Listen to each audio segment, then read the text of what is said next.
Online scams are more sophisticated than ever in 2025. Today, we're counting down the 5 biggest scams targeting people right now, and how you can avoid becoming a victim. Number 1. Fake delivery text messages. These pretend to be from couriers like DHL or Royal Mail, claiming you owe a small fee.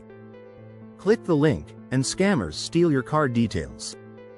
Rule: never click unexpected delivery links, always check your tracking through the official website.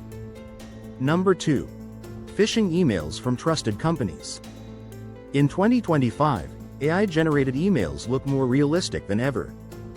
Always hover over links before clicking, and enable two-factor authentication to protect your accounts. Number 3. Cryptocurrency investment scams. Scammers promise huge returns if you send crypto to their wallet.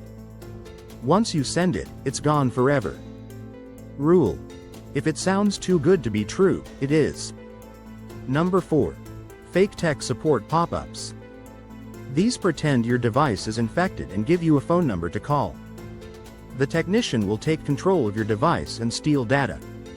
Close the pop-up, restart your device, and run antivirus software. Number 5. Romance scams. Criminals build online relationships and eventually ask for money, claiming an emergency. Never send money to someone you've never met in person. The internet can be dangerous, but awareness is your best defense. Like this video, subscribe for more cybersecurity tips, and check the description for links to the tools we recommend to keep you safe online.